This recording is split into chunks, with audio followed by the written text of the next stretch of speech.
현재 전 세계 각종 언론이 한국을 조명하면서 긍정적인 기사를 내보내고 있는데 유독 한 나라가 화가 났다고 하는데요. 왜 그렇게 화가 났는지 그 이유에 대해 알아보도록 하겠습니다. 우선 미국의 블룸버그 통신은 한국의 BTS 소속사인 빅히트 엔터테인먼트가 상장한 소식을 보도했습니다. 일본 공영방송 NHK는 이날 정오뉴스에서 남성 7인조 아이돌 그룹인 BTS 소속사가 코스피 상장 직후 한때 공모가의 2.6배인 주당 35만 1,000원까지 올라 시총이 11조 8,800억 원대를 기록하는 등 시장의 관심을 모으고 있다고 전했습니다. 일본 언론들은 하나같이 한국의 BTS 관련 뉴스를 긍정적으로 전했습니다. 교도통신도 빅히트 상장 직후의 주가 동향을 전하면서 방시혁 대표가 기념행사에서 작은 회사에서 시작해 세계 음악시장 질서를 재편했다는 평을 듣게 됐다. 세계 최고 엔터테인먼트 기업을 목표로 하겠다고 각오를 밝혔다고 보도했습니다.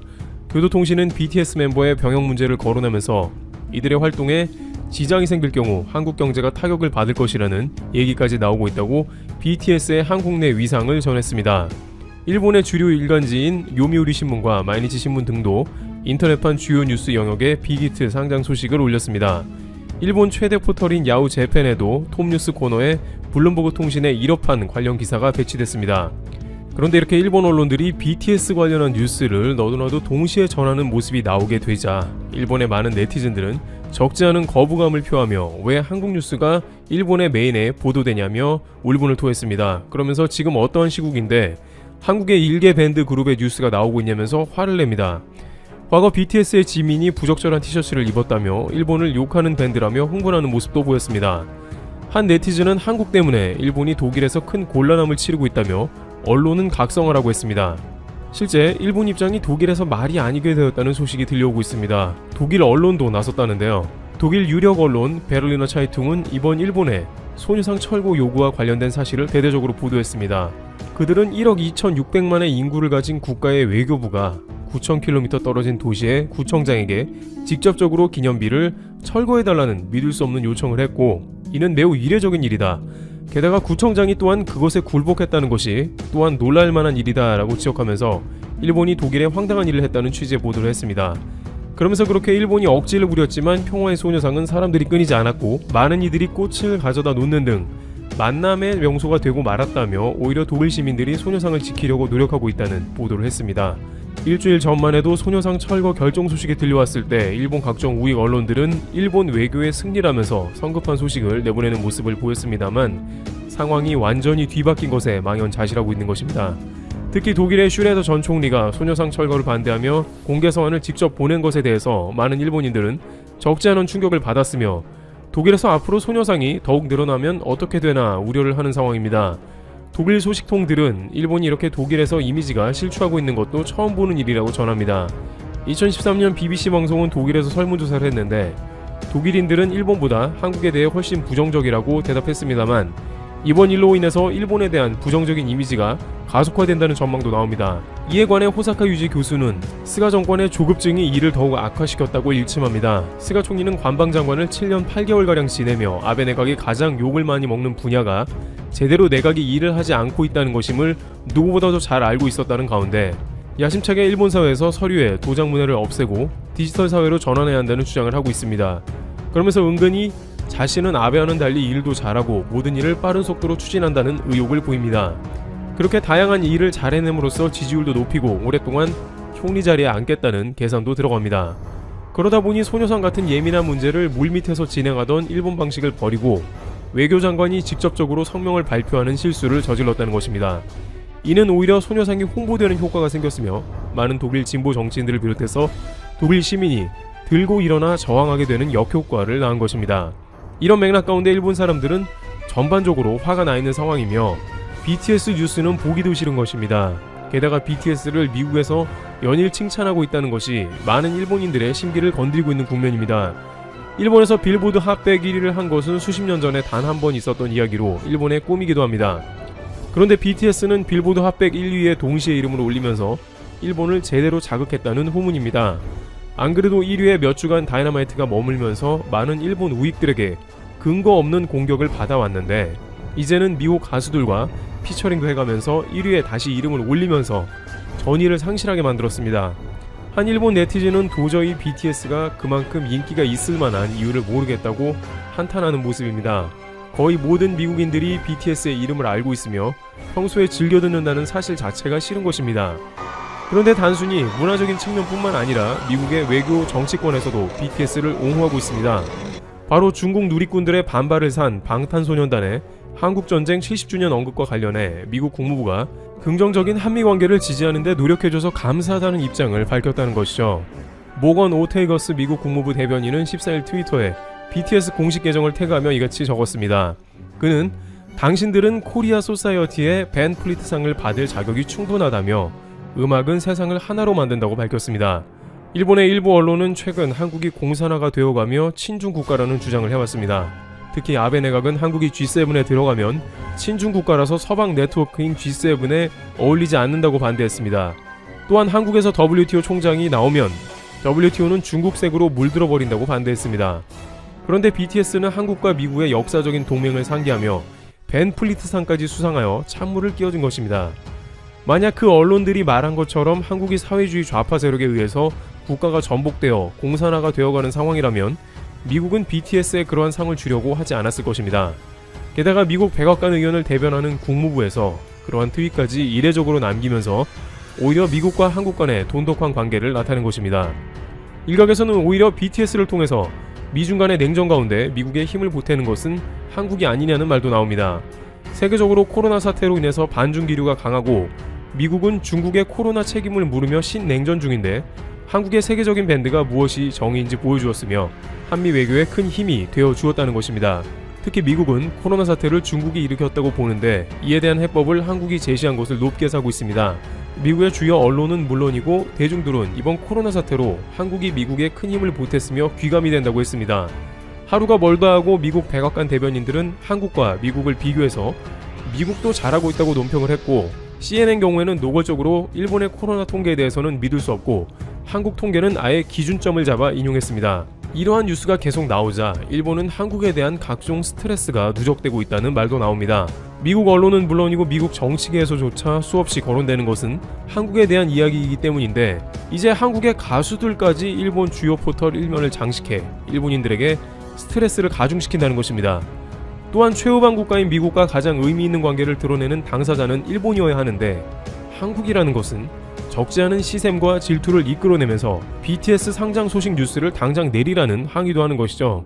그러나 미중 관계에 도움을 주는 것은 말로만 그러는 일본이 아니라 한국이라는 주장까지 나왔습니다. 일본은 미국, 호주, 인도, 일본이 참가하는 태평양 네트워크인 쿼드에 참가해서 미국의 심기를 건드리는 모습이 나옵니다. 미국에 힘을 실어서 중국을 대항하겠다는 일본이 막상 쿼드 모임에서 중국을 반대하는 목소리를 내지 않았습니다. 일본은 말로만 반중이고 실제로는 아니라는 것입니다. 이와 같이 BTS를 비롯해 각종 한국 소식은 일부의 일본 네티즌들을 화가 나게 하고 있는 상황입니다. 공산국가라는 한국이 막상 미국과 중국을 대항하는 모습이 뜻밖의 일본에 적지 않은 스트레스를 주고 있습니다. 트래블 튜브 여기서 마치겠습니다. 감사합니다. 지난 13일 미국 라스베이거스에서 열린 CES 2021에는 차세대 첨단 기술을 이끄는 기업들의 향연이 이어졌습니다. CES는 컨슈머 일렉트로닉스 쇼의 약자로 1967년부터 시작된 세계 최대 규모의 기술 전시회인데요. 수많은 기업들이 한자리에 모여 자신들의 기술을 자랑하고 앞으로 출시할 제품을 홍보하는 장소입니다. 조만간 출시될 상품들도 많이 보이지만 다소 실험적인 제품들도 많기 때문에 가까운 미래를 엿볼 수 있는 쇼라고 할 수 있죠. 올해에는 LG전자의 롤러블 스마트폰이 미국 IT 매체 엔가젯이 선정한 최고의 스마트 제품으로 선정되었습니다. LG OLED TV, 삼성전자 로봇 청소기 Z봇 AI, 헬스 스마트 트레이너, 솔라셀 리모컨 등도 현장에서 최고의 인기를 끈 상품으로 선정되었습니다. 이외에도 삼성전자는 전장부품 자회사인 하만 인터내셔널을 통해 디지털 전자기기로 구성한 전장부품 디지털 콕핏 2021을 공개했습니다. LG전자 역시 전기차 파워트레인 합작법인 파트너인 자동차 부품업체 마그나 인터내셔널과 합동 설명회를 열어 미래기술을 갈망하는 관람객들의 열렬한 호응을 받았습니다.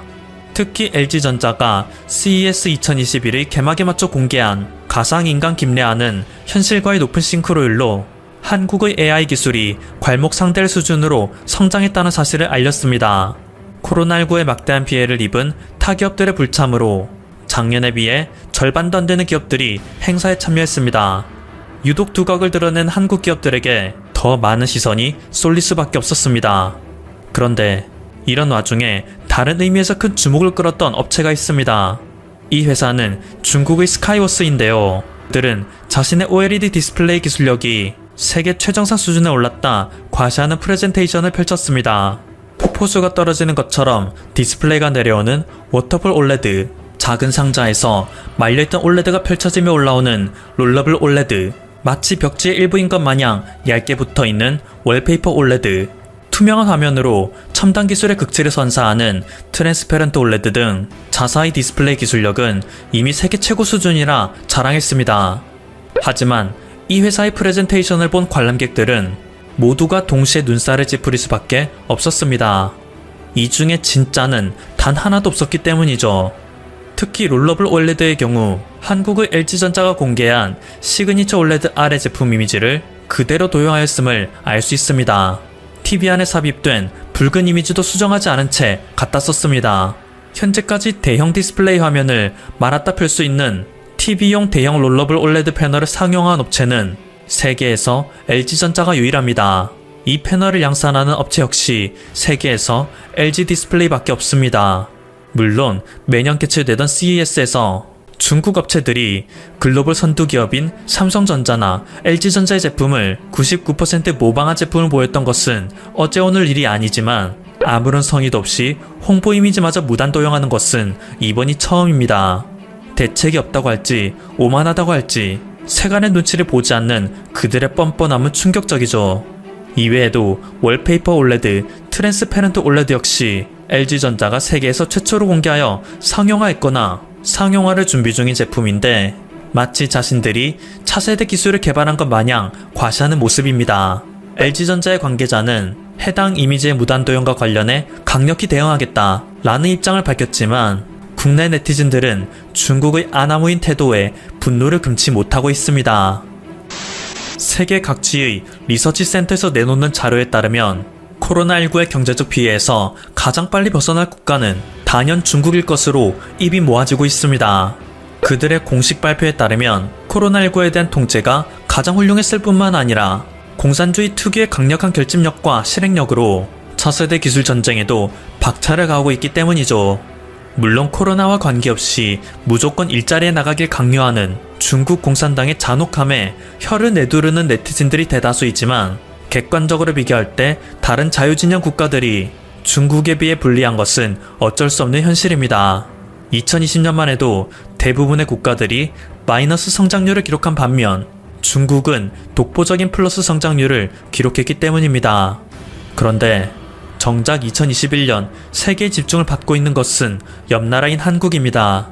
앞서 보인 사례처럼 중국마저 한국의 것을 불법적으로 빼앗으며 한국의 꽁무니를 따라가는 모양새를 띠고 있는데요. 한국을 대표하는 대기업들이 2021년에 폭발적인 성장을 예고하고 있기 때문입니다. 한국의 대기업들은 그동안 쌓아놓은 자본과 다른 선진국들이 경기 침체를 맞을 때 나홀로 실적 대박을 터뜨리며 벌어들인 돈을 바탕으로 세계 유수의 기업을 쇼핑하고 나섰습니다. 우선 LG전자는 세계 3위 자동차 부품업체 마그나 인터내셔널과 전기차 파워트레인 합작 법인을 설립했습니다. 그동안 LG는 21세기 메가트렌드인 전기차에 배터리로만 탑승하고 있다 여겨졌는데 자동차 생산에 직접적으로 참전하게 된 것이죠. 전기차는 종전의 내연기관차보다는 사실상 전자제품에 가깝고 LG전자는 세계 최고의 전자제품 회사입니다. 그런 LG전자가 전기차 시장에 뛰어든다고 선언하였으니 이 사실이 발표된 후 LG전자의 주가가 상한가를 치는 것은 당연했죠. 이외에도 LG전자는 이미 세계 전역에 자리 잡고 있는 자사의 OLED TV를 바탕으로 또 다른 분야를 개척하고 있습니다. 지난 7일 LG전자는 미국의 데이터 분석 기업인 알폰소를 인수했습니다. 알폰소는 미국 실리콘밸리에 본사를 둔 TV 광고 콘텐츠 데이터 분석 기업으로 LG전자는 단순한 하드웨어뿐만 아니라 소프트웨어 시장 역시 장악하겠다는 야욕을 밝힌 것입니다. 구글이 검색 엔진을 시작으로 전 세계 거대한 광고 시장을 만들었듯이 LG전자 역시 자신이 지닌 최고의 분야에서 거대한 광고 시장을 집어삼키겠다는 의지를 보입니다. 이로 인해 LG전자의 주가는 또다시 신고가를 경신하고 말았죠.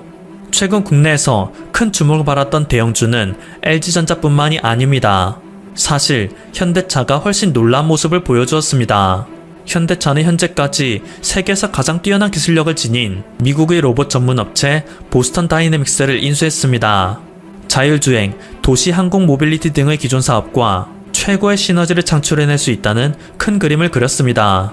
각각의 부품을 완벽하게 제어하고 주변 상황 변화 등을 즉각 감지 대응하는 기술이 융합된 로봇이기에 이번 기회를 발판으로 현대차는 인공지능 기업으로도 도약할 수 있는 기업이 되었다 평가받고 있습니다. 지난달에는 러시아 상트페테르부르크에 있는 미국 제너럴 모터스의 공장도 인수하였습니다.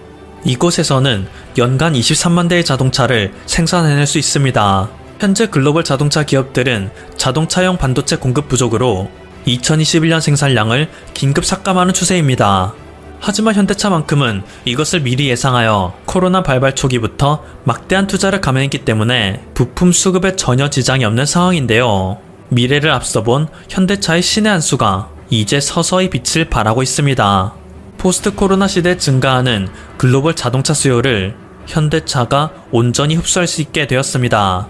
2007년에서 2008년 발생한 글로벌 금융위기 이후에도 현대차는 이와 같은 전략으로 글로벌 점유율을 대폭 상승시킨 바가 있기에 미래를 향해 나아가는 현대차의 발걸음에는 망설임을 찾아볼 수 없습니다.